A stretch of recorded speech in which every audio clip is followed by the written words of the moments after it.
So in this challenge review, we're going to look at how to load the levels when we click these buttons. So the first thing we should have done, or you should have done, is hook up the co-op button. So to do that, in our main menu, we go ahead and we create a new method called public void load co-op mode.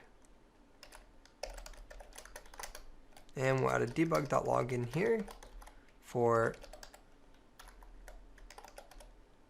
co-op mode loading. Let's go ahead and save this. Select our co-op button.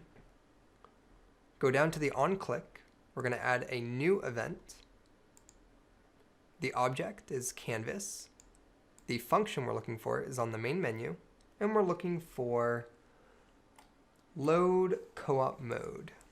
Now, it's also important to note that the co-op mode would only show as long as the variable is public. If it's a private variable or a private method, you will not be able to see it through this dropdown, so it must be public. So here we go. We have our co-op load. If we go ahead and save our scene, let's run this. You'll see now that if I hit the single player button, it says single player game loading. And if I click the co-op button, it says co-op mode loading. So now that leads us to how do we actually load a scene? Well, let's head on over to Google and let's look at how we load a scene in Unity.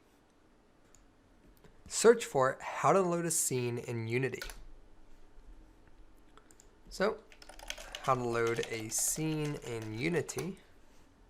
And you'll see here that the first link is the Unity scripting API scene management.scenemanager.loadscene.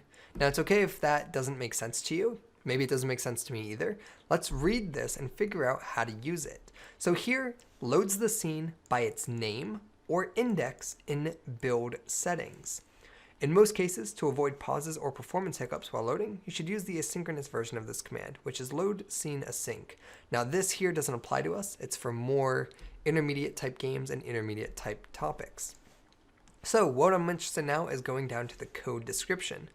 Only specifying the scene name or scene build index will load the scene. And you'll see here, how do we call this?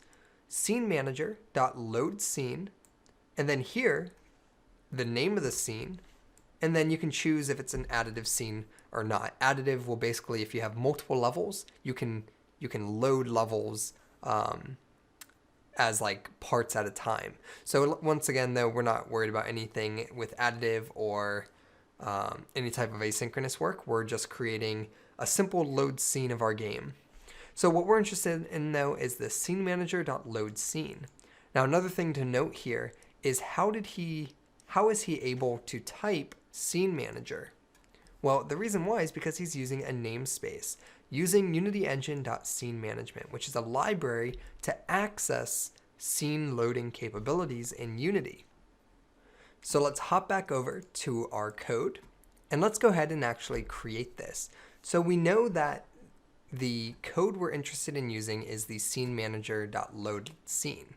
So here, let's add our using statement. So we need to incorporate the library for scene loading, which is using UnityEngine.SceneManagement.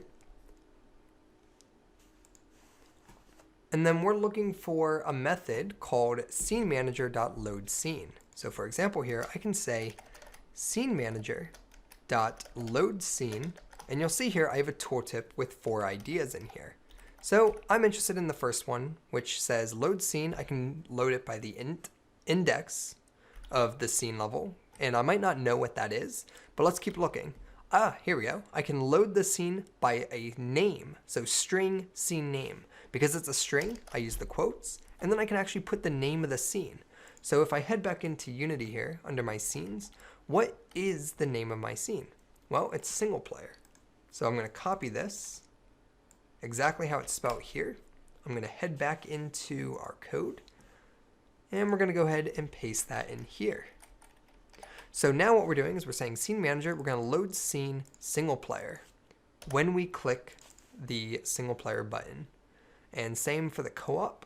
We'll go ahead and copy the name. Copy that name, head back into Visual Studios, and we're going to do the same thing. when you click the load co-op mode, we're going to say scene manager, we're going to load a scene, and the scene we're going to load is co-op mode. We'll save this, and let's go ahead and just test this out. Go ahead and run it. And we'll go ahead and click single player. Now, nothing happened, and actually my game errored. If you go to the console, and this probably happened for you as well, you'll see here that says scene single player couldn't be loaded because it has not been added to the build settings, or the asset bundle has not been loaded. To add a scene to the build settings, use the menu, File, Build Settings. The error is literally telling you exactly what to do. Build Settings. Use the menu, File, Build Settings. So I go to Menu, File, Build Settings. You'll see here that the only scene my actual game is aware of is the main menu. So what I want to do is I want to just drag my single player in there. I also want to drag my co-op mode in there. You'll see now I have 3 scenes, and you'll see here that they're indexed 0, 1, and 2, which is where that tooltip came from. So if I wanted to load them by the index instead of the text, I can. I can load single player by index 1, which means I'd be able to simply change this to a 1, and then this could be a 2. Or I can actually just keep it as a string. Personally, in my experience, there is no difference when it comes to performance by loading through a string versus a simple int like that. Now, when you're adding levels additively, there may be a performance issue with it. However, for something simple like this, whatever makes more sense for you, stick to that. Okay, so we added it to the build settings. Let's go ahead and close it. And let's go ahead and rerun our game. Save your scene, run the game, and now what should happen is if I click single player, it loads the single player game, and audio and everything starts. And if we stop playing, we go back to the main menu. If we play again, and if we click the co-op mode, we're now in the co-op scene. Now, for some reason though, my player 2 has disappeared. Not sure where that went. Let me go ahead and check on that. Oh, okay, it's just stacked on top there. That's perfectly fine. So, as you can see, everything is working great. And one thing I do want to fix is in my co-op mode here. Oh, it actually is positioned there. Oh, you know what? That's because when the game starts, I believe it centers the position. We'll fix that when we get into the gameplay. Okay, guys, hope you enjoyed the challenge review, and I will see you in the next video.